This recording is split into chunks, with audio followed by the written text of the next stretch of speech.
Padre bendito, en esta preciosa hora te damos gracias porque podemos estar acá en la Iglesia Bíblica de Guatemala, este buen número de personas congregadas para recibir de ti lo que tú tienes para nosotros hoy. En este recorrido que estamos haciendo por el libro de Apocalipsis, nos corresponde hoy llegar al capítulo 6 y vamos a mirar qué tienes tú para nosotros hoy en este capítulo de las Escrituras. Gracias porque nos das el privilegio de estar aquí en la Iglesia Bíblica. Gracias, Señor, por la vida. Gracias por la salud. Gracias porque tú hasta aquí nos has ayudado. Ebenecer, dice la Biblia, hasta aquí nos ayudó el Señor. Gracias, Padre. Ayúdanos a aprender de ti lo que tienes planeado para nosotros en esta tarde. Amén y amén. ¿Quiénes son los cuatro jinetes del Apocalipsis? Ese es el título de la prédica de hoy. El mundo está lleno de historias fantásticas que acaparan la atención de la población en general, con gran expectativa en cualquier escenario del globo. Entre las tantas historias que llenan nuestro planeta se encuentran enmarcadas en una estantería privilegiada las grandes leyendas de los jinetes, de las carreras de caballos, de las exposiciones hípicas.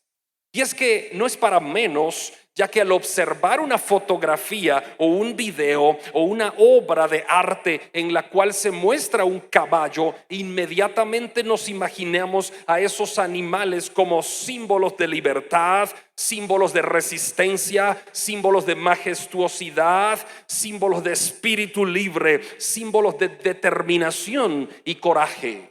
Los caballos son criaturas conocidas por esforzarse en caminar kilómetros y kilómetros sin detenerse. No se rinden fácilmente. Pero cuando vemos a un caballo hermoso, obediente, bien domado, definitivamente pensamos en que detrás de ese caballo hay un jinete que estuvo amaestrándolo y enseñándole. Para entender cómo y cuándo empezó todo esto de los jinetes, tenemos que remontarnos y retroceder en el tiempo hasta el año 4500 antes de Cristo, cuando las tribus nómadas domesticaban caballos para que les sirvieran como medio de transporte. Posteriormente los empezaron a utilizar para el trabajo, para la guerra, para el entretenimiento a través de las carreras. Cuando nos adentramos en la historia, nos damos cuenta que las carreras de caballos y carruajes fueron uno de los juegos más populares de la antigua Grecia y del Imperio Romano. Pero los orígenes de nuestras modernas carreras de caballos comenzaron alrededor del siglo XII. Esto sucedió mientras los cruzados ingleses regresaron con caballos árabes, asumiendo que eran los mejores del mundo. Y desde allí surge la frase que los caballos árabes son pura sangre. A principios del siglo XVIII, las carreras de caballos se convirtieron oficialmente en un deporte profesional. Gracias a este acto oficial, Inglaterra se inundó de gente ansiosa por criar caballos. Pero el gusto por los caballos y por los jinetes no se quedó solo en Europa, sino que se difundió por todo el mundo, a tal punto que hoy se sigue teniendo gran admiración por esas prácticas, al punto que hoy un caballo pura sangre puede llegar a costar miles de dólares. Al estudiar los capítulos 4 y 5 del Apocalipsis, hemos tenido el privilegio de entrar en el cielo para ver los preparativos que allí se hacen para establecer el reino de Dios en el mundo. En el capítulo 4, ¿recuerdan? Juan sube al cielo. Juan escucha una voz y le dice: Juan, sube acá. Y Juan sube en el espíritu, no es en un sueño. Juan literalmente, él sube, el espíritu de Juan, al cielo. ¿Y qué mira? Se recuerdan que mira un trono, a alguien sentado en el trono, a 4 seres vivientes y a 24 ancianos. En el capítulo 5 seguimos en el cielo con el recorrido que Juan nos está haciendo. ¿Y qué mira Juan en el capítulo 5? Mira, lo mismo del capítulo 4, pero aparecen dos objetos más. Uno, aparece un rollo, ¿no? Aparece un librito como este que yo he traído en estos domingos. Y ese rollo está en la mano del que está sentado en el trono. Pero aparece también un cordero como inmolado. Y el que está sentado en el trono le entrega el libro al cordero, que es el único digno de abrir los 7 sellos. Así que hoy estamos ahí y estamos para empezar el capítulo 6. Juan sigue en el espíritu en el cielo. Recuerdan, el cuerpo de Juan está en un éxtasis en la isla de Patmos, frente a Turquía, pero su espíritu está en el cielo. Ok, hoy llegamos al capítulo 6. A partir de este capítulo ya no nos concentraremos en el cielo. ¿Por qué? Porque empezará la apertura de los 7 sellos. Y a partir de este capítulo, nuestra atención baja a la tierra porque empieza toda la profecía de lo que sucederá aquí en la tierra desde el capítulo 6 hasta el capítulo 22 de Apocalipsis, cuando terminemos el libro. Así que este capítulo 6 comienza con que el Cordero abre los primeros 6 sellos. El séptimo queda pendiente.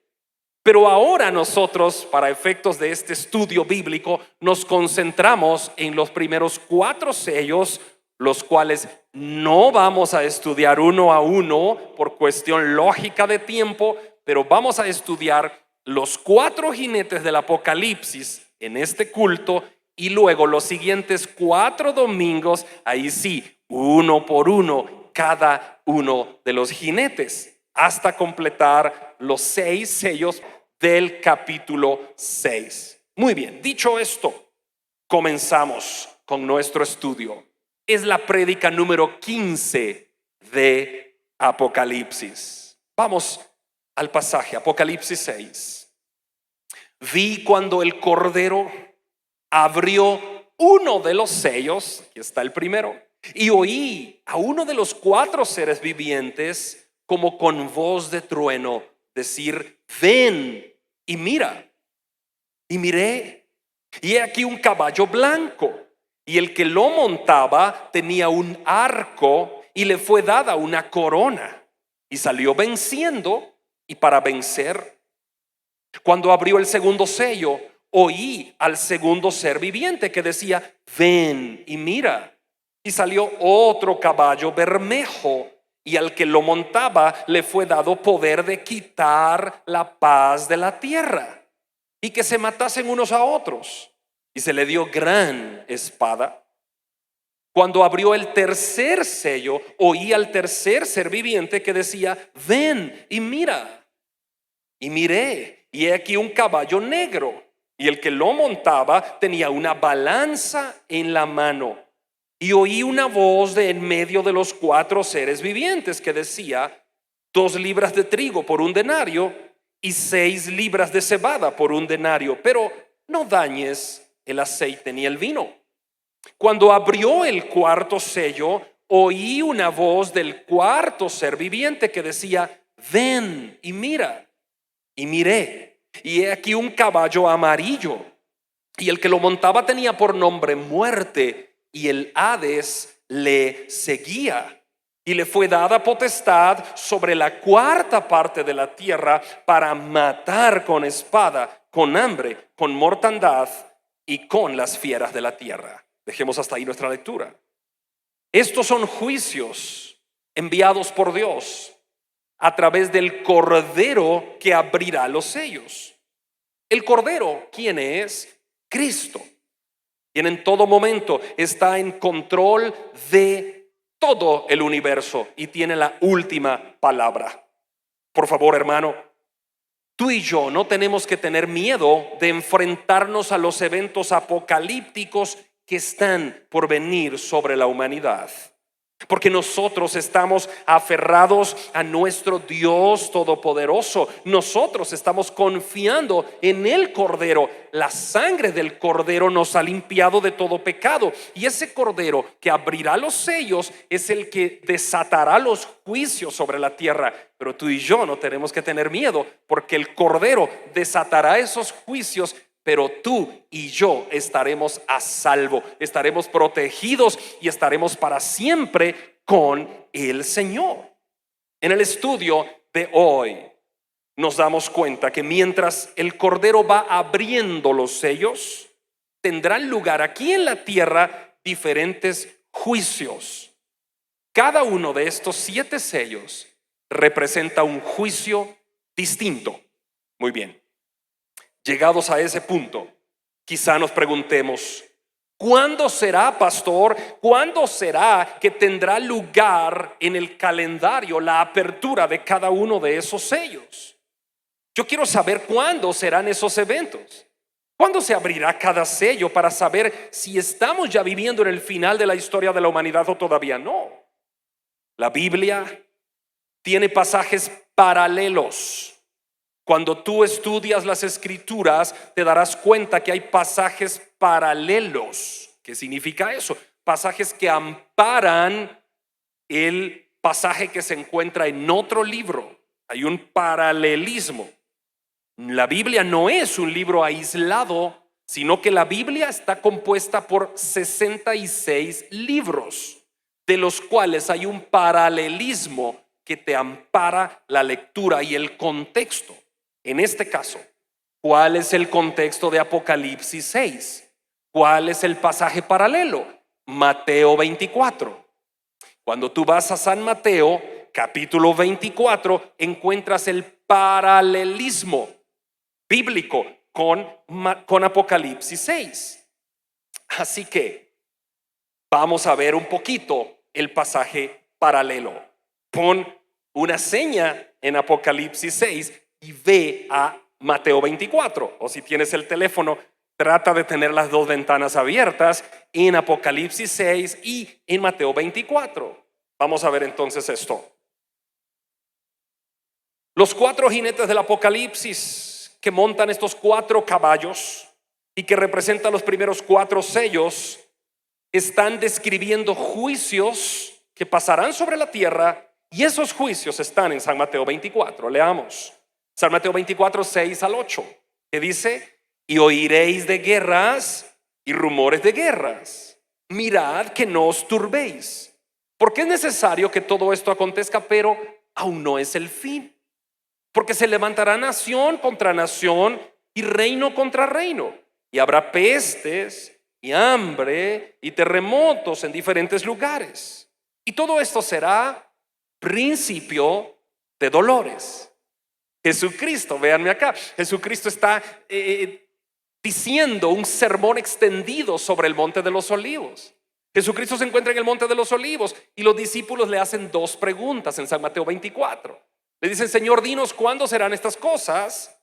Primero, porque Cristo está hablando de la destrucción del templo en Jerusalén, y los discípulos le preguntan: ¿cuándo serán esas cosas de la destrucción del templo? Y luego le preguntan: ¿y qué señal habrá de tu venida? Hay 2 preguntas en la misma alocución de los discípulos, ¿no? ¿Cuándo serán estas cosas y qué señal habrá de tu venida? Y Jesucristo empieza a extender la respuesta. Y en la respuesta Jesucristo abarca 2 preguntas: ¿cuándo serán estas cosas y qué señal habrá de tu venida?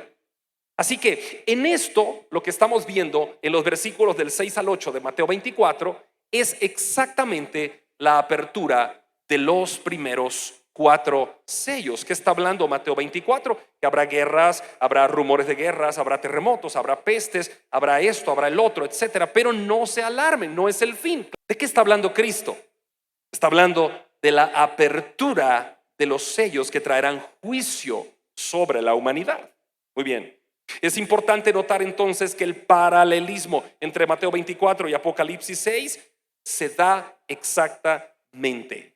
¿Cuándo ocurrirá todo esto? Nos preguntamos. ¿Cuándo tendrán lugar en la escena mundial estos acontecimientos de los 4 jinetes? ¿Cuándo serán abiertos esos primeros 4 sellos? Nuestro Señor Jesucristo nos da algunas claves muy importantes que son útiles para comprender nuestro estudio. San Mateo 24:6 dice: oiréis de guerras y rumores de guerras. Y luego dice: mirad, no tengan miedo, no se turben, mirad que no os turbéis. Porque ¿qué? Es necesario que todo esto acontezca, pero el fin todavía no es. Así que la guerra que estamos viviendo hoy en el mundo entre Rusia y Ucrania, que empezó siendo Rusia y Ucrania, pero puede desatarse la tercera guerra mundial. Esa guerra que estamos viendo entre los Estados Unidos de América y China por Taiwán puede desatar la tercera guerra mundial. Esa guerra que estamos viviendo entre Rusia y Ucrania nos impactó directamente y de frente el bolsillo. ¿Por qué? Porque subió el combustible y sube toda la cadena de suministros. Porque todo lo que consumimos en la casa, todo lo que hacemos, tiene que pasar por medio de un transporte. Así que por eso sube todo cuando sube la gasolina y el diésel. Así que nos ha impactado. ¿Pero este será el fin, pastor? No. La Biblia dice: no se alarmen. Todavía no es el fin. Es necesario que todo esto acontezca. ¿Por qué? Porque es necesario que se cumpla la Escritura. Muy bien, seguimos adelante. Luego del versículo 8 de San Mateo 24, Jesucristo dice: todo esto será principio de dolores. Las mujeres que están acá saben perfectamente bien cuál es el principio de los dolores de parto. Dice: empecé a sentir algo. Le pregunté hoy a nuestro hermano Alejandro, que estaba en la batería. Alejandro, le digo yo, ¿cómo van esos babies? Y me dice: ahí están esos babies en el estómago de mi esposa. ¿Y para cuándo está el nacimiento? Y me dio la fecha. Pero esa fecha que Alejandro me dio probablemente se adelante un poco, ¿no? ¿Por qué? Su esposa va a dar a luz por primera vez. Entonces ella va a reconocer los dolores y le va a decir: Alejandro, siento dolores como de parto. ¿Y qué va a hacer Alejandro? Llamar a la ambulancia, acudir al hospital, pero aún no nacen. Hay dolores que anuncian que esos bebés vienen ya, porque son gemelos. Pero ¿qué pasó? Todavía no es el parto. Dolores de parto. Eso estamos viviendo hoy. Las guerras, las pestes, el COVID, todo esto que estamos viviendo con el cambio climático. ¿Sabían ustedes que Guatemala es uno de los 10 países del mundo más propensos a sufrir los embates de la naturaleza por el cambio climático? Guatemala es uno de los más propensos. Estaba leyendo yo hace 2 días que en Estados Unidos de América se esperan temperaturas nunca antes vistas para Nevada, donde están Las Vegas y todo eso, para la parte sur de California, para todo lo que es Arizona, para Texas. Se esperan temperaturas ahora mismo, en este verano, increíbles, en donde no podrás sobrevivir si no tienes aire acondicionado en casa, o si no tienes una fuente de agua que te esté enfriando, ¿no? Que no hay otra palabra. Estamos viviendo todo esto, pero ¿qué es esto? El principio. Dice Alejandro: ya van a nacer estos babies, pero todavía no nacen. Pueden tardarse muchas horas, pueden tardarse muchos días. Puede ser que necesitemos ir al hospital. Cuando nació mi hija necesitamos ir al hospital en el mes número 7. Y al final no nació en el mes 7, nació en el mes 9. Pero mi esposa tenía dolores de parto desde el 7º mes. ¿Se dan cuenta? Pero no nació 7 mesina, como decimos en Guatemala, sino nació de 9 meses. Pero desde los 7 fuimos al hospital. Desde los 7 mi esposa tuvo que ser hospitalizada. Desde los 7 ya no manejaba. Desde los 7 ya mejor que no trabaje, mejor que haga reposo absoluto. Así estamos viviendo hoy. Estos son dolores de parto. No es el fin. Dice Mateo 24: todo esto será principio de dolores. Y yo me pongo a pensar, ¿Qué estamos haciendo nosotros en este principio de dolores? ¿Qué estaría haciendo un padre de familia con su esposa en principio de dolores? Corriendo al hospital, estando atentos. Pero ¿qué estamos haciendo nosotros? Embobados todavía, muchos embobados con un supuesto evangelio que no lo es, pensando que estamos santificados y no lo estamos.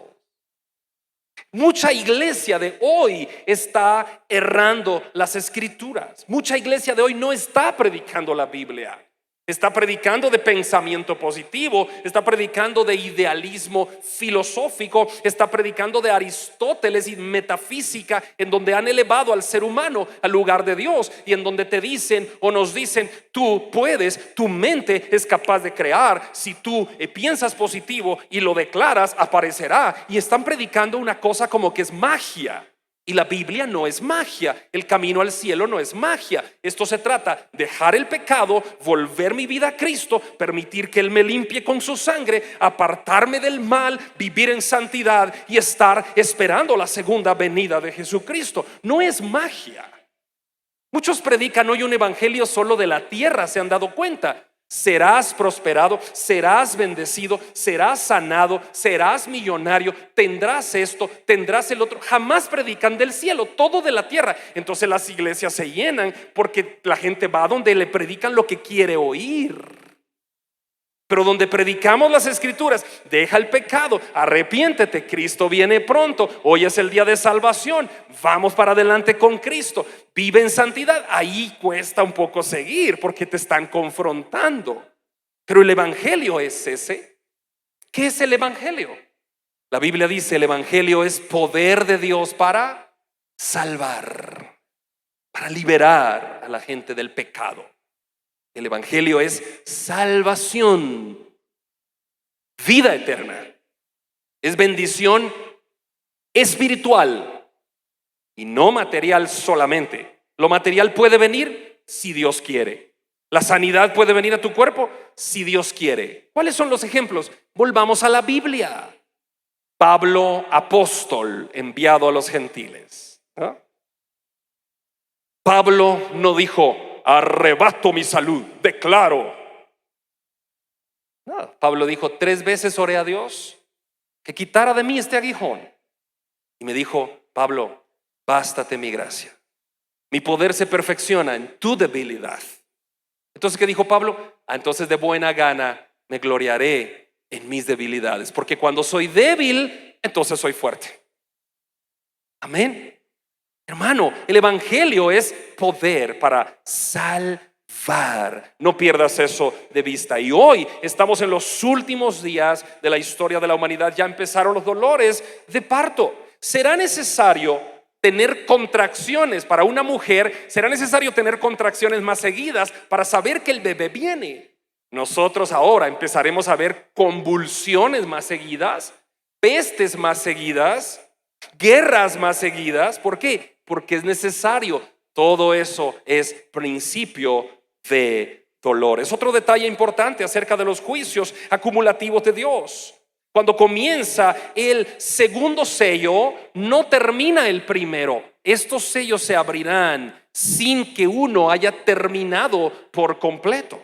El primer sello se abrirá, lo veremos el siguiente domingo. ¿Quién es? ¿Qué es el primer sello? Y cuando este sello esté en acción, se abrirá el segundo. Y cuando estos dos estén en acción, se abrirá el tercero. No es que primero termina uno y luego otro. Serán acumulativos los juicios de Dios. Por ejemplo, es fácil ver en la historia de la humanidad que durante todo el tiempo hemos tenido hambre, pestes, guerras, de todo. Así que no nos alarmemos de lo que hoy estamos viviendo. ¿El apocalipsis se está acercando? Sí. ¿El fin está llegando? Sí. Pero hay que seguir adelante. En lugar de ver estos juicios con orden cronológico de tiempo, debemos apreciar que los juicios caracterizan, predicen, preceden a la segunda venida del Señor. En vez de pensar, ya se abriría el otro, el primer sello va a ser bien fácil describirlo y descubrirlo. Ya van a verlo el otro domingo. Pero cuando estos sellos se abran, va a ser muy fácil saber que la venida del Señor está a las puertas. Siempre que hablamos de juicios nos viene a la mente algo. ¿Y qué nos viene a la mente?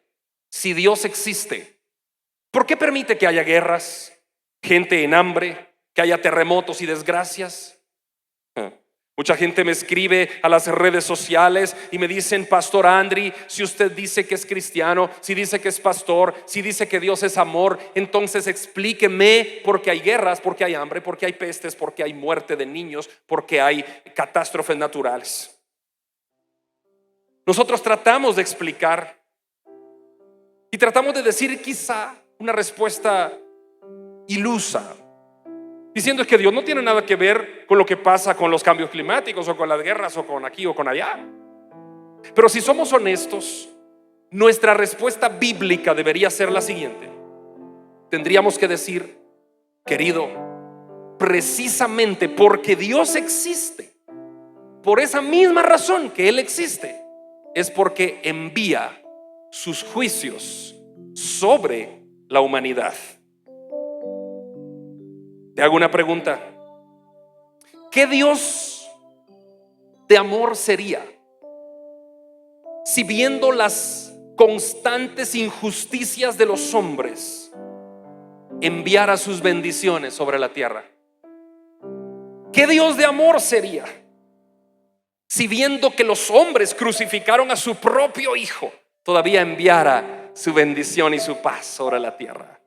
¿Qué Dios bueno sería si, en vez de castigar el pecado de la humanidad, ahora que el pecado ha proliferado por todos lados, Dios todavía enviara todas sus bendiciones? Sería ahí un Dios injusto. Pero esta justicia viene porque Dios es justo, porque Dios odia el pecado, porque Dios no puede convivir con el pecador que no se arrepiente. Por eso es que envía juicio sobre la tierra. Entonces, cuando alguien me pregunta ¿por qué un Dios de amor envía juicio sobre la humanidad?, yo les respondo: por eso, porque es un Dios de amor, porque no puede permitir el pecado. Hermanos, antes de entrar al estudio de los 4 jinetes del Apocalipsis, tenemos que hacer un alto en nuestra vida y decir: Señor, estamos viviendo los dolores de parto. ¿Estoy listo?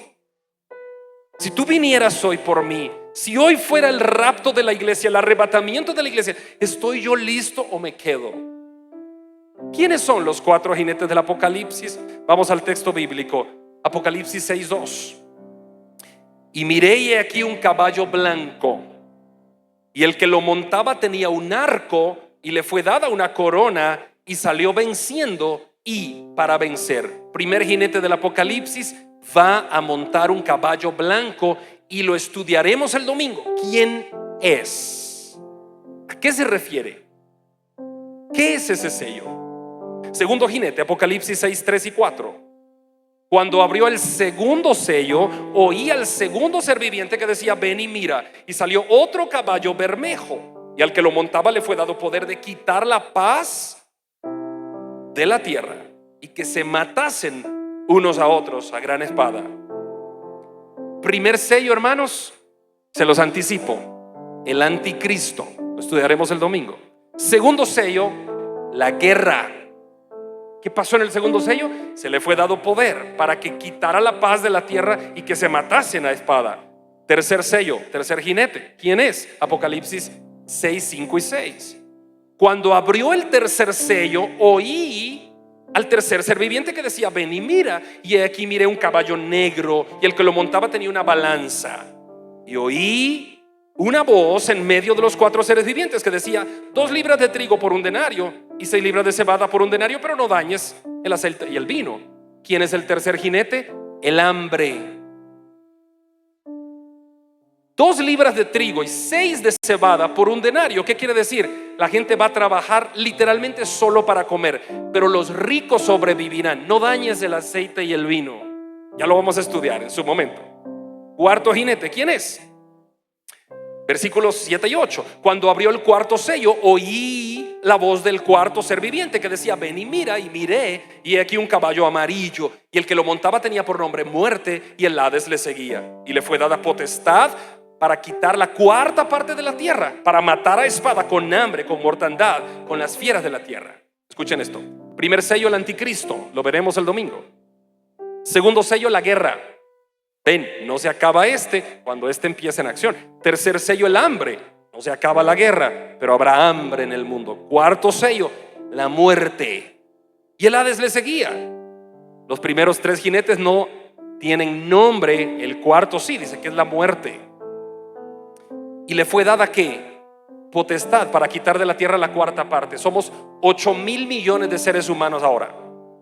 Cuando esto esté en escena, 2,000 millones de seres humanos no tendremos vida o no tendrán vida. Yo no sé qué va a hacer Dios con nosotros en Guatemala. ¿Ok?